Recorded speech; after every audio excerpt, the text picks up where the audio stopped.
everyone, and welcome to another episode of Talkies with Johnny Nero. And today is a special one. It's a very special one because finally we are round to reviewing the Grey's Anatomy by Rob Shepherd. I met Rob. Well, I haven't met him, but I know Rob through when we worked, not when we worked together, but when we were published together in Unleash the Undead. If you remember, a while back we did the Unleash the Undead blog tour for the short story that was published in there. He also published a short story in Unleash the Undead, and we know each other through that, through Sammy, through the ever amazing Sammy Sands.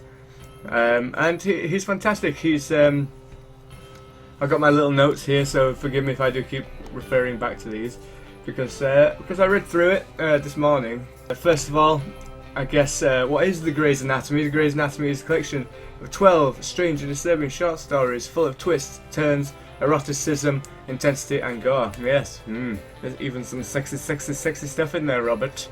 If you don't know who Rob Shepherd is, if you've never read any of his books before, Rob has written 6 books which include poetry trilogy, The Human Condition, volumes 1 to 3, the humorous fictional book Life with Boris Karloff, and short story ebook Field of Hope. Rob's published work also includes the poem Heaven, which was featured in The Best Poems and Poets of 2007. I didn't know that. Honestly, didn't know that. That's really, really cool.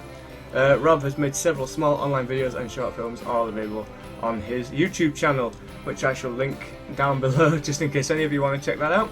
What I've done, kind of, it would have been difficult to review all the thing, because all the stories are amazing. Like, so they're all different. It's very, there's some zombie stuff in there.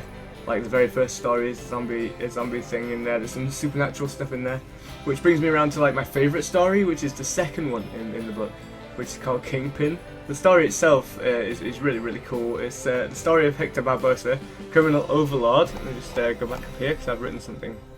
Willing to do anything to gain ultimate power in a city of the powerful, going as far as to call upon supernatural to aid him in his quest to reach the top. Yes, join Hector and he's reading his book, like this old dusty tome. Something's coming. Why would he be looking at this dusty tome? It's got, it turns out that this dusty tome, this book, holds like a summoning thing. I think it's a summoning thing. He does a ritual. Anyway, it goes on to describe the ritual that he performs. It held my attention all the way through it. The tension started to build throughout from the very beginning. He did the ritual, and then the demon comes in. And I don't want to give too much away. I don't want to give the end away, especially because that's really cool. But there was like my favourite moment in that story. There's a moment where like the demon comes in, and throughout the thing he is questioning whether or not he's done the right thing in his bid for power.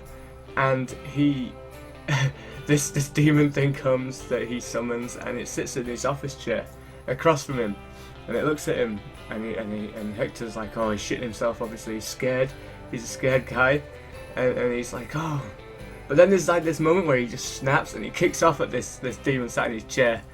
And I'm like, I'm sat there reading it, and I'm like, oh no mate, don't kick off with the demon, it's just not going to go well. And I'm not going to give away anything at the end, but it is awesome when it gets to its conclusion, and you guys should definitely check it out, even if it's just for that. It's fantastic. Next, what have I got on my list of things? Yes, I'll throw a mention in as well for the Poe Paradox, which is the very, very, very last story in the Grey's Anatomy. It's hard to describe without giving away too much. But imagine you are watching, like, you know when you're watching a scary film and you're in the dark and the lights are all off, or if you're reading a scary book and you've just got the light of your lamp light and you're reading it and your mind starts to play tricks on you, like you can hear the noises going on downstairs and you think, oh my god, and your heart starts going sometimes, and then sometimes you just have to reach out, pause the DVD or put down the book and put the lights on, and so as you're not shitting yourself or scaring yourself with your own imagination. This is kind of like that in the way that it's not outwardly looking in, I guess, but it's I don't know. It's hard to describe. It's really cool because if you do any writing, or if you like, you can put yourself in that that situation where you're writing in a character that becomes so real that it's almost there. That's all I'm gonna say, because I don't want to give it away for anyone who wants to buy it, but it is really, really, really cool. I mean, if you're looking for short stories, and especially in horror, weird stuff, supernatural things with a twist, I don't know. This is the book. This is the book for you. I'll leave the Amazon link in the description down below. One of my favorite quotes, which is from the first story in this book. And it's a story called Body Farming, and it's kind of like a take on the zombie apocalypse.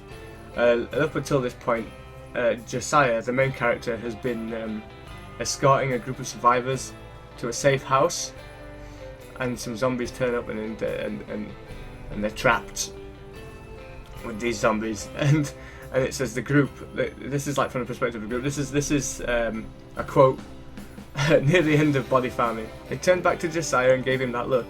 The look that only humans give when they suddenly see death before them. Not like a rabbit caught in a car's headlights, much like you'd expect, but it's like someone was removing their mind with an anaesthetised lobotomy via their anus. I love it. That is the best way, best description of making dookie in one's pants that I've ever seen. But yes, thank you very much, Rob, for allowing me to read through it and to review it. I hope the review has been worth it. It took me a lot of time to get to this point, I'm sorry.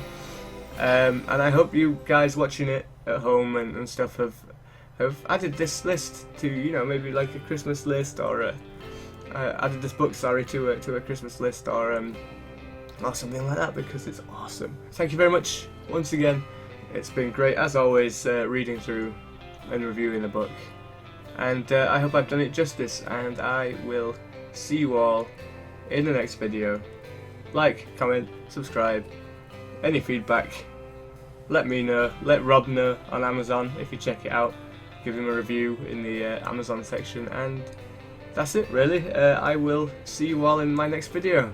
Thank you very much for watching, take care, goodbye.